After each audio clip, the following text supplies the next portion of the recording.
What's going on, guys? Serious Serpent here with a little bit of a tips and tricks video to help you get your first chicken dinner, because I know a lot of people, and even if you've already got chicken dinners and you're still kind of struggling to get more, I kind of give you my general thought process, because at the minute I'm on 20 chicken dinners, and generally I end up in the top 10 over 50% of the time when it comes to games.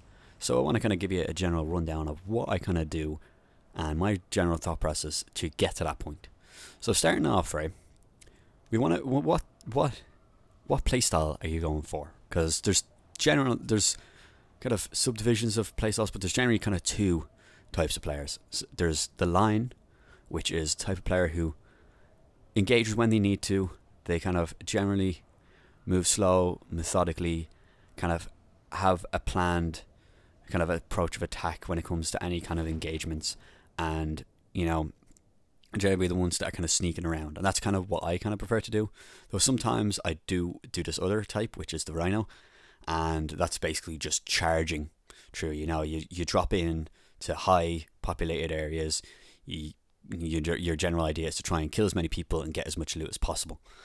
So there's those two kind of play styles. Rhino can be fun, but generally I find I do better when I'm kind of more stealthier, kind of go to not necessarily small places, but just places that don't have as many people starting off, so you can get yourself looted, and then you can kind of figure out how to engage enemies and get more loot from them. So then moving on to dropping in, if you're kind of going for more of a kind of methodic, thought out process, you want to drop in not in the high hot zones, but close enough, as well as you could also jump out really far. And if you have a certain route that you kind of see a certain amount of houses in that you can loot, that's always a good idea as well. But if you're going for the rhino tactic, you want to drop into the hot zone. I generally like to get a bit away, so say it's coming down from Durapol down towards Novo in the bottom right, I'd kind of like to veer off a little bit, like not too far, enough that I'm kind of using the length of my parachute from a decent height, not dropping straight down. Sometimes it really depends on kind of how I'm feeling about the game. If I'm playing with a squad, the kind of dropping into hot zones can be a bit better, because I have my squad to back me up. I'm not gonna like die from a guy that's sitting in a corner, So yeah, that really kind of plays into the kind of play style you're going with. So then tip number 3 is you want to figure out, starting off, you need to know what weapons use what type of ammo and what type of attachments, because there's nothing worse than not knowing. But that was the first thing that I had to kind of learn. It was like, right, I have a Scar, I don't know what ammo type he uses. It does say it above the weapon, I noticed, when you pause the game, over where your weapon is attached, but just as a starting off thing, I hadn't a clue. And it's always good to learn the attachments, learn the ammo, so you know what you're going to need. If you love M4s, you notice that the Vector and the M4 are the only ones that use the tactical stock. If you see a tactical stock, pick one up just in case you eventually come across an M416 that you can eventually put that on, because not having that attachment is it's a really good attachment for the M4. So yeah, usually dropping in, I will make to pick up as many attachments as possible, because you don't know what weapons you're going to find when you're looting there. So just pick up as many as you can, and then eventually apply them and drop what you don't need. I generally don't carry a pistol personally, but when you're starting off, getting a pistol, having a few attachments on it is grand. But eventually, as soon as I get decent weapons, I'll drop that. Going on with the attachments and looting, try and check every nook and cranny. The amount of times there's been those little tiny shacks or whatever that you think there's nothing in. I open that and there's a fucking AKM and a Scar with loads of ammo on the ground. It's ridiculous. So be sure to check every nook and cranny, every room in the building, every little kind of shack on the outside. Just don't kind of leave any stone unturned, as they say, because most likely there's a chance that you will have missed something really good. Next point is 2 and 4 times scopes helps you win games, man. I'm telling you, scopes in this game are so good. And there's also a nice little kind of, it's hard to figure out how, because I knew for ages that the 8 times scope can zoom in and out, and I didn't know how to do it. So basically what you want to do is when you tap the trigger to aim down sights, you hold RB, and then you move the left stick up and down. That will zoom in and out. It's so handy, and I didn't notice it. As well, with any of the holographic or the red dot sight, if you do the exact same thing, it will change the brightness of the dot, which is really helpful if you're firing at someone far away. You want to reduce the brightness of that dot so you can kind of, it's smaller but you can still see it, and you can see more of the player, as opposed to it fucking glowing up and not being able to actually see the person you're shooting at.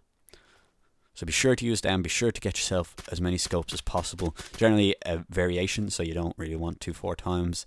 In a lot of cases, depends.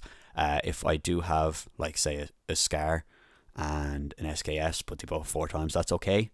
But like, I wouldn't want 2 automatic rifles with 4 times. That's just my personal preference. Also, a little bonus tip that is kind of just not really relevant to general tips is guns will always be on single fire when you pick them up. So be sure to switch them to auto. The amount of times when I started off and I died because my gun was on single fire instead of full auto is countless.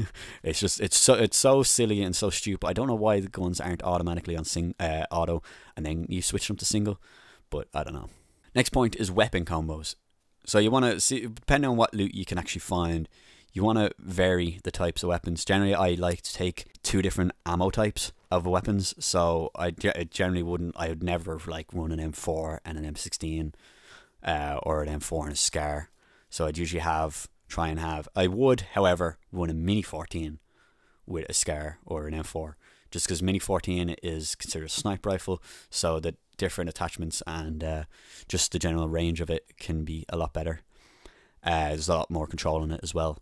So I generally if my perfect game would be an M416 and an SKS. So you have your 5.56, you have your 7.62, and it's 2 different weapons, so that, like, you know, because sometimes it can be hard to get bulk of one type of ammo.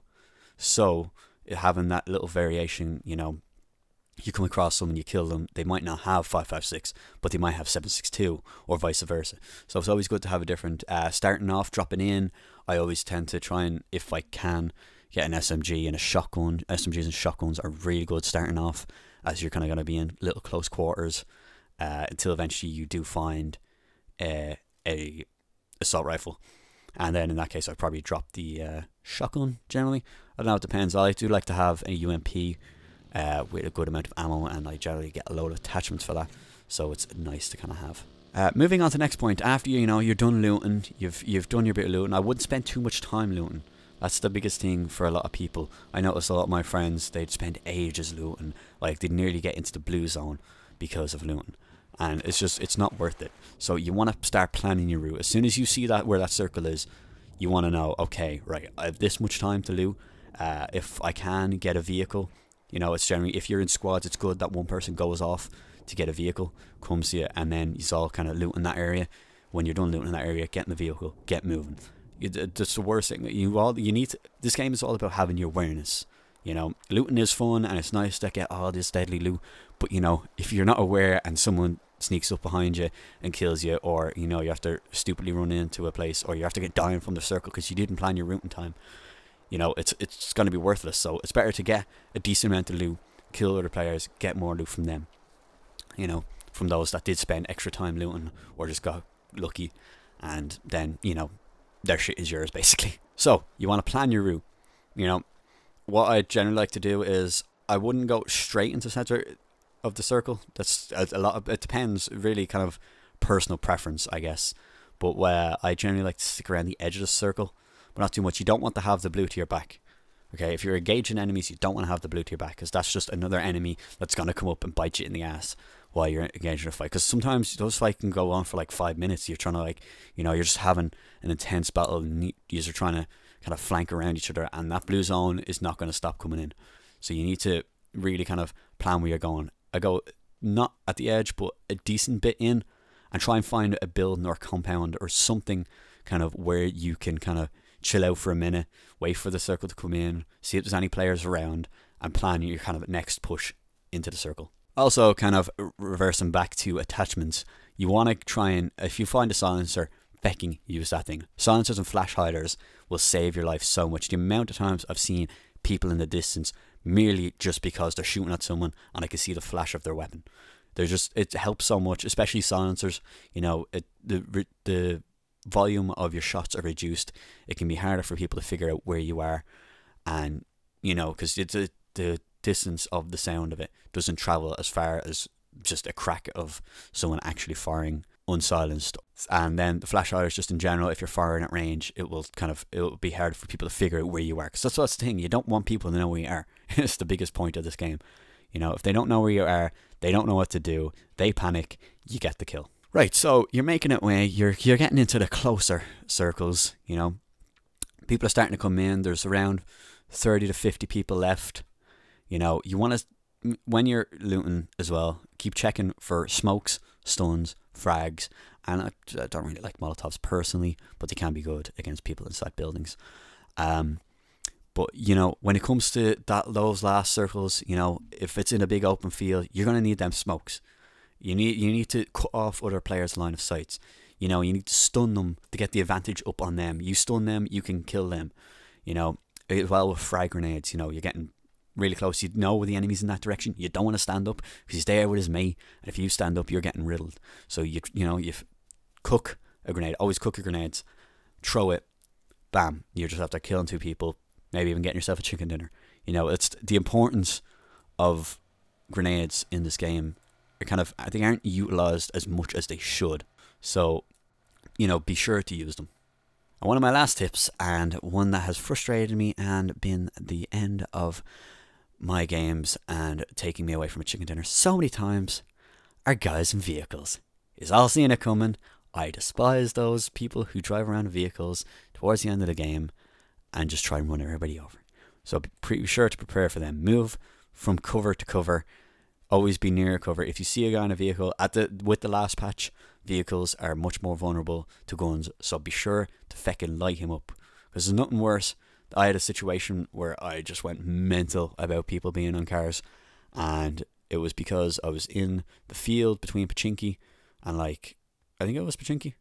Or I was over at Gatka. And basically just big open field, nothing but like a few bushes, no physical cover, and 2 guys driving around vehicles. And you're just like, you can't stand up because anybody else is going to see you and they might shoot you. Or, you know, we're all just lying on the ground just trying not to fucking be run over. And it's ridiculous. It's not a proper tactic. Like, I don't give a shit what people say. It's stupid, and, you know, it's not professional playing at all. It's just being an absolute troll. So guys, thank you for watching this video if you stuck to the end. If you have any tips that you can share to people, be sure to comment them below. Let me know, and I might put together another little tips, because I have a few other points that I haven't included in this video that I kind of have forgotten at this point. And I'll be sure to kind of write them down and make another tips and tricks video, because at the end of the day, we all want a chicken dinner, so why can't you have one? Till next time guys, be awesome, stay awesome, and as always, have an awesome day.